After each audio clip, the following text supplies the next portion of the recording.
नमस्कार दोस्तों, knowledge max में स्वागत है आपका। मैं हूं आपका दोस्त अमन कुमार। तो बहुत दिन बाद मैं चैनल पे आ रहा हूं, चैनल को स्टार्ट कर रहा हूं दोबारा। काफ़ी दिन तक मैं थोड़ा इससे दूर रहा, उसके लिए क्षमा प्रार्थी हूं। तो दोस्तों, इस बार मैं जो सारे टॉपिक लेके आऊँगा वो लेके आऊँगा किस तरीके से हम अपने आप को फाइनेंशियली बहुत बेहतर कर सकते हैं और कम पैसे में भी कैसे हम अपने आप को अच्छी मतलब सेविंग कर सकते हैं, कैसे अर्न कर सकते हैं, कैसे इन्वेस्ट कर सकते हैं, कहाँ पे इन्वेस्ट कर सकते हैं, कितना इन्वेस्ट करने से क्या मिलेगा।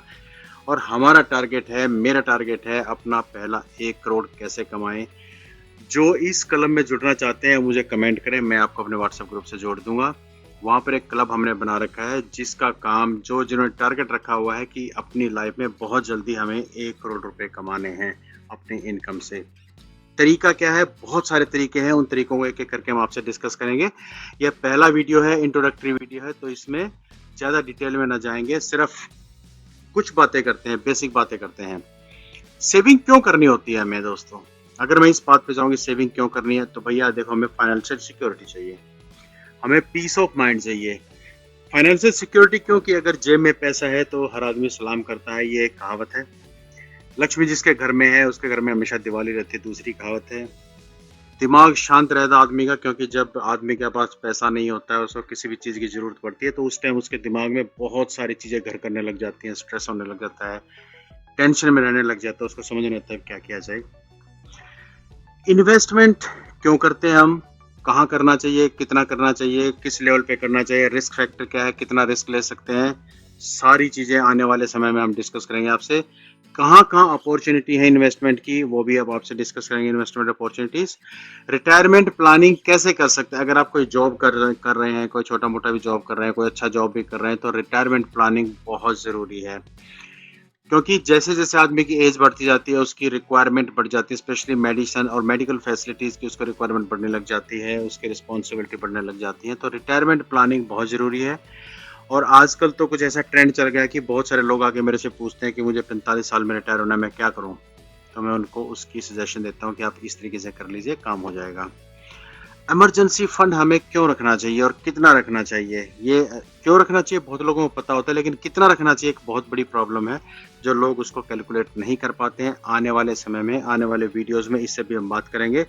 इन सब चीज़ों से और 1 करोड़ क्लब में जुड़ने के लिए अगर आप उसमें इंटरेस्टेड हो तो आप मुझे कमेंट डालना और इस चैनल को सब्सक्राइब कर लेना। हम आपसे बात करते रहेंगे।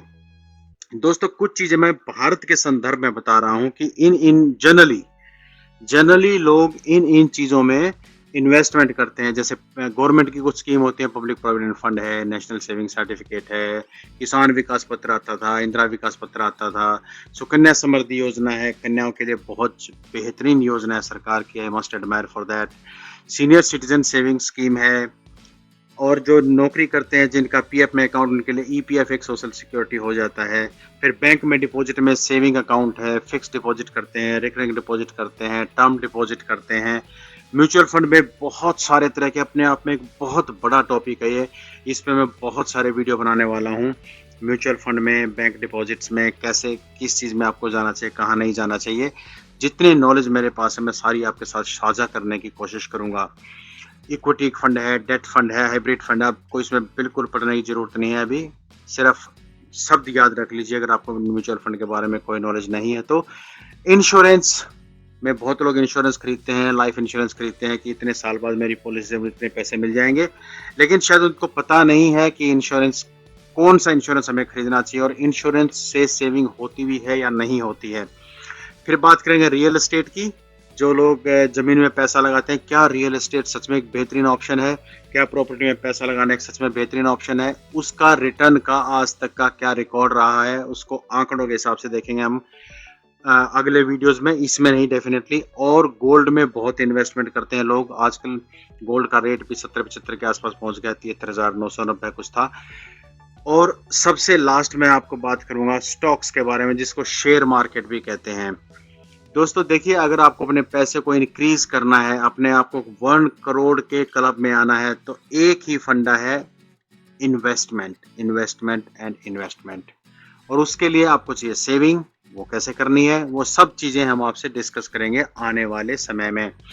तो दोस्तों, मिशन 1 करोड़ जो भी मित्र इसमें जुड़ना चाहें 1 करोड़ के मिशन में मुझसे जुड़िए। अपना जो कमेंट बॉक्स में अपनी डिटेल डालिए। आने वाले वीडियो में मैं जो अपना व्हाट्सएप ग्रुप है उसका लिंक भी दे दूंगा, आप उसको जुड़ सकते हैं। उसमें हम बात करते रहेंगे, कम्युनिटी बनाएंगे। बनी हुई है कुछ कम्युनिटी, दोस्त हैं हमारे उसमें आपको ऐड करते चले जाएंगे। उनसे एक बार पूछ के मैं उस कम्युनिटी को आपके साथ शेयर करूंगा, तो आप डेफिनेटली इसका फायदा ले सकते हैं और इस मिशन में जुड़ सकते हैं। हमारा टारगेट है 1 करोड़ कमाना। कितने समय में, वो एज पे डिपेंड करेगा। कैसे कमाना है वो मैं बताऊंगा। कितना इन्वेस्टमेंट करना है, कितना कमाना है, कितना सेविंग करनी है, कैसे कमाई बढ़ानी है, कैसे क्या, वो सब हम आपसे बातें करेंगे, आपके सुझाव भी लेंगे। तो आप दोस्त अपना कमेंट बॉक्स में अपनी डिटेल डालिए। और ये सारी चीज़ें करने के लिए डेफिनेटली आपको इस चैनल को सब्सक्राइब करना पड़ेगा, ताकि हम आपसे बात करते रहें। Subscribe Knowledge Max. मिलेंगे अगले वीडियो में। Thank you very much. Take care. जय हिंद।